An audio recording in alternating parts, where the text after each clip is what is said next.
Hey guys, and welcome back to another Lost Bits video right here on TetraBitGaming, the series where we explore the unused, altered, and unseen content in gaming. Today we are finally back with some more Five Nights at Freddy's Secret of the Mimic, this time diving into various unused graphics, animations, and more. And if you haven't yet checked out my first video diving into many bits of out-of-bounds content, be sure to do so for some more context here. Anyways, crank that like button below, let's find some unused secrets in Secret of the Mimic's Lost Bits. Alright, so to kick things off, I was quite surprised when this game first launched and saw that it didn't release with a VR mode, considering that this game was initially revealed to be heavily developed for VR, and this was the only way that it was playable when I first got to play it at PAX West of 2024. Now, if you've played or even watched a playthrough of this game, you'll see it's quite obvious with how several interactable objects work that this was intended to work with VR. And although it didn't launch with it, the release build of Secret of the Mimic actually does have some leftover VR functionality, albeit pretty janky. You can't interact with most of the game's levers and buttons this way, and you can only play up to after Jackie's chase sequence, so yeah, it's quite unfinished as of the making of this video.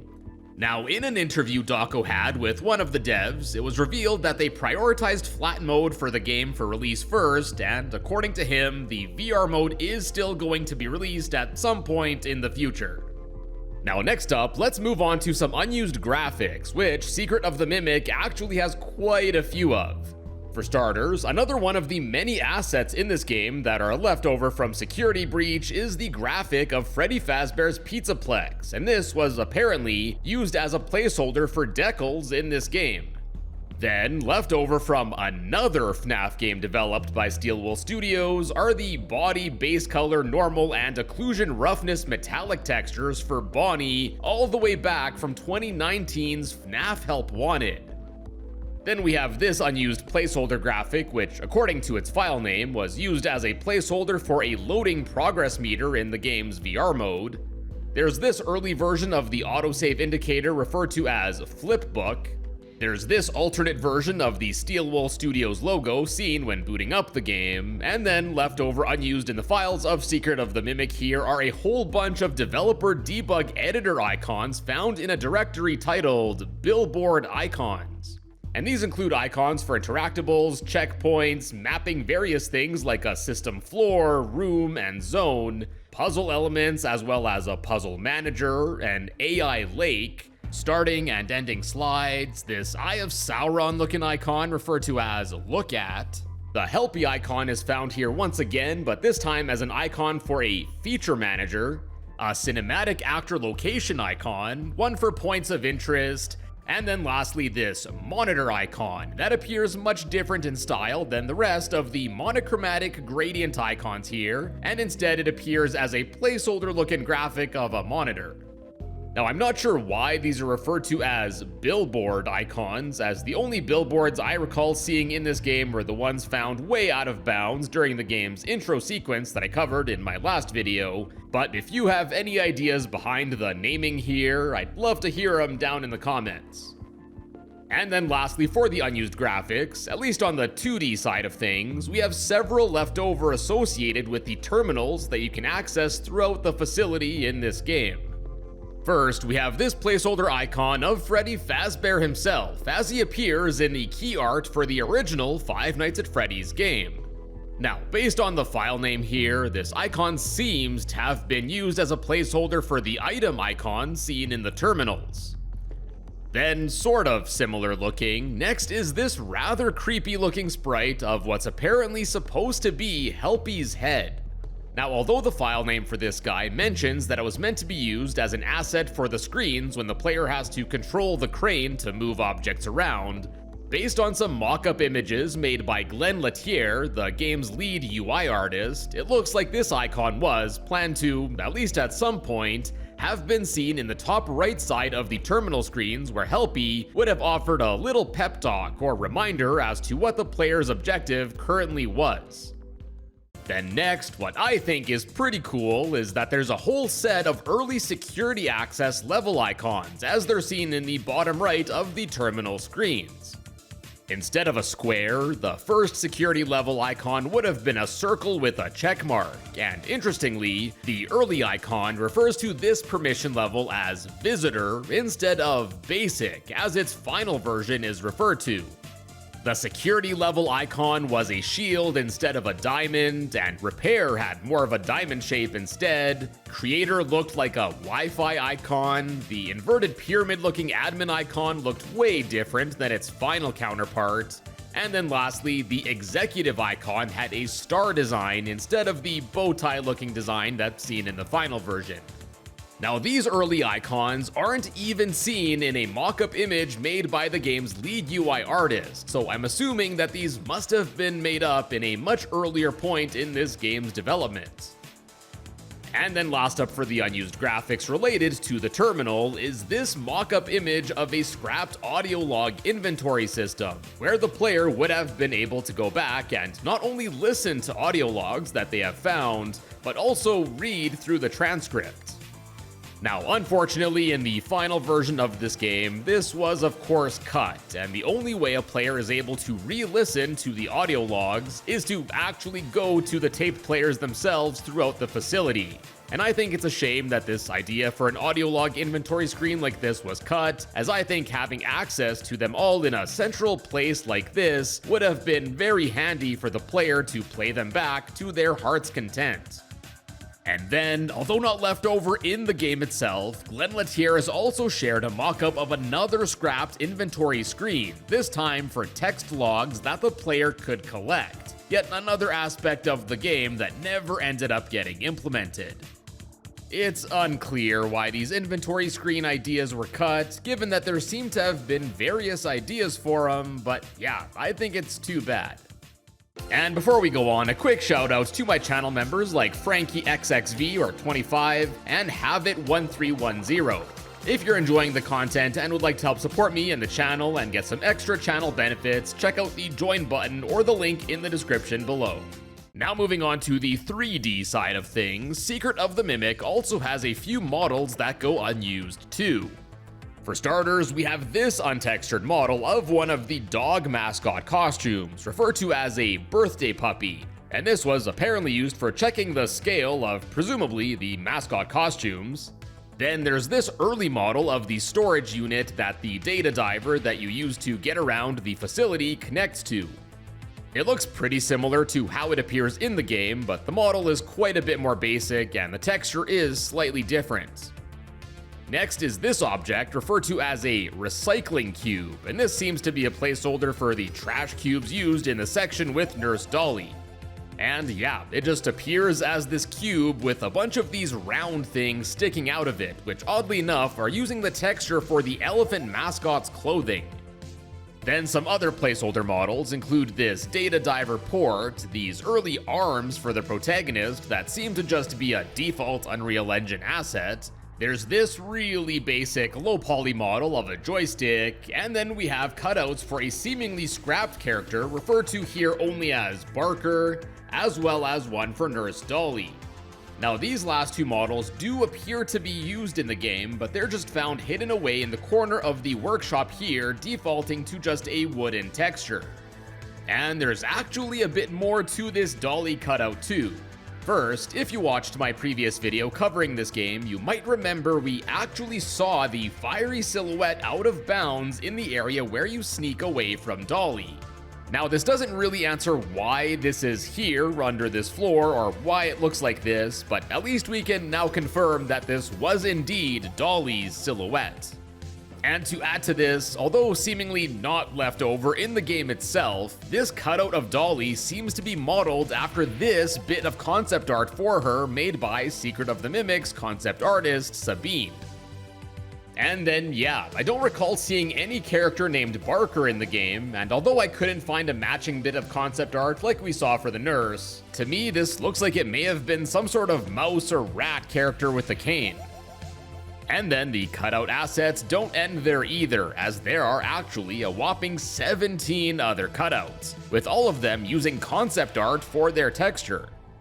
Now, not all of these are unused, as some can be found around the facility in this game, but some of them conveniently seem to always be tilted up against a wall, where the player can't normally really see most of the front. Going in order, there's a cutout of the elephant mascot, the jester, both textured, as well as an untextured headless one. Then you're gonna have to help me out with this one, cause I can't tell what animal this is supposed to be, like a monkey or something. Then next, there's a cutout of Hedgehog Hudgie, 3 cutouts of the frogs. There's a blue mycelium man, this upset Carter caterpillar, cutouts of the alligator and the bee, and then there's not 1, not 2, not even 3, but 4 different cutouts of an octopus. Like I said earlier, some of, if not most of these do seem to be used in the game, but I just thought it's interesting that they actually use concept art for them. And then I actually skipped over one more cutout that does go unused, and it's this one of a rat-looking fella. And I don't know about you, but I'm betting my money on this being the same Barker character that we saw intended for the other cutout. Now, based on this rat's attire here and the pedestal that it's seen emerging from, I think it's highly likely that this character ended up being replaced by Mr. Helpful, at least in some areas. Now, I don't believe this character was actually called Barker, as a carnival barker is just what these fellas are known as. And if all of that wasn't enough for this rat character, there's even a fully complete model of it left over in the game, and it's simply referenced as Ringmaster Rat. But yeah, all in all, there seems to be a lot of mystery surrounding some of these cutouts, it seems. Then last up for the placeholder models, another thing I showcased in my previous video is this very early model of BigTop that I found out of bounds after loading in every single area in the game at once. Honestly, I think this model looks pretty funny, with the legs just being a bunch of rectangular prisms, the fancy mustache here, these awesome looking horns, and then just a bunch of smaller extremities coming out of the central box here. Still not sure why the model was found out of bounds there, but this is one of my favorite placeholder models that I've seen in a while. Then, interestingly, before it was changed to be called the Birthday Showroom, as it's seen in the game, based on the texture for this entrance arch, it was originally known as the Jackie Showroom instead. In fact, in the model for this arch, behind the birthday sign that was added to it, we can still see the shadow for where the Jackie text was going to be seen. Next up, interestingly, in a folder listed as DLC props, are seemingly some extra mascot costume models of the bird, lion, as well as the elephant, separate from all the ones that are normally seen in the game. And this is no coincidence, as yep, these are actually all of the costumes that were seen at the ending of Five Nights at Freddy's Security Breach Ruin, which ended up being a teaser for this game. So yeah, although they're cleaned up here and in different poses, I think this is no coincidence, and I think it's extra interesting that the folder here is referred to as DLC props, suggesting that Secret of the Mimic might have originally been planned to be DLC for Ruin rather than a standalone game. And then, after the unused models, we also have a bunch of unused animations left over in this game. First up are a whole lot of early animations for Jackie with temp in their file names. These include an early animation of when Mimic first controls Jackie and enters the office room and destroys the digityper there, before here, awkwardly pulling away.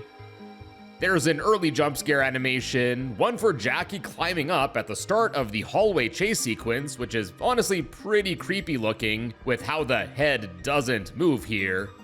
Then there's this animation referred to as a soft scare, which has Jackie dropping down and then pushing up into a compact form factor.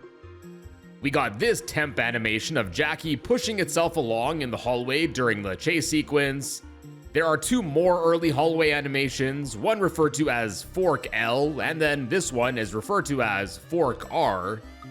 There's this really short animation of Jackie pulling itself up, dropping down, which has Jackie looking really creepy. We got this really basic animation of Jackie pushing up and then sideways, with Jackie's head constantly just looking down. a pretty basic idle animation, and then Jackie just dropping down. Then for roller skating Chica, in addition to seeing the start of her second jump scare animation where we can see her emerge from the floor and her skates awkwardly flip over, there seems to be an unused animation for Chica busting out of the party crate. Now in the final game, Chica will emerge from the crate and shortly after start skating around the warehouse. But this crate entrance animation has Chica busting a move and clapping before then starting to skate. Now Chica does do a little dance every once in a while as she skates around, but it's quite different than how it's seen here. Then after this, we once again get to chat about the Ringmaster Rat, as there are 3 unused animations left over for this model too. Well, the first of these isn't much of an animation really, as this start pose animation just has the rat chilling under the podium thing. After that is an animation listed as intro, which has the rat emerging and then flipping around into several different poses.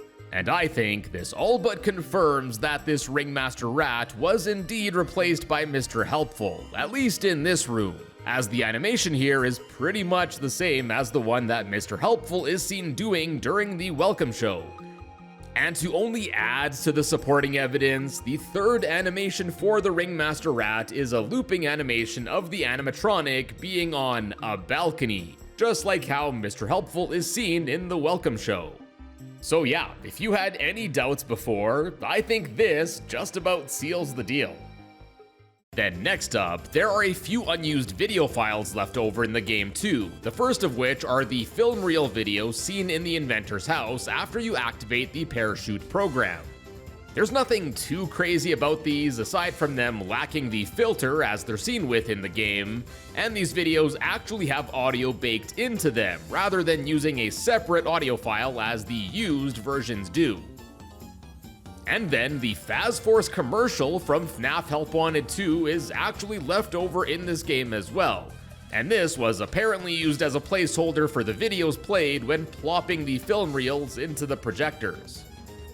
And now, last up for this video, after the absolute feast we got with FNAF games developed by Steelwool Studios in the past, I was pretty disappointed to see the extreme lack of unused maps in this game, as there's really only one left over in the game's files. And unfortunately squared, it's not even that interesting. This map is titled Act 1 Template Main Hallway, and it just seems to be an early blockout version of the main hallway area between the warehouse and workshop. Being an early map, there of course aren't many objects here, but oddly enough, there is actually a textureless model of the cardboard cutout of Bonnie that's seen in FNAF Help Wanted. Now trust me, I really wish there was more to say about this or any other unused rooms, but this is all we got, though I guess one is better than none. And my friends, we'll wrap it up there for part 2, but there is lots more to go over for Secret of the Mimic here, including unused audio, text strings, as well as a whole bunch of concept art that reveals several scrapped ideas and more. So stay tuned for part 3 in the near future, and be sure to subscribe to the channel with a notification bell to find your way back here as soon as it's posted. Till then, check out some of my other FNAF Lost Bits videos, and as always, thank you all so much for watching today, and I will see you in a bit.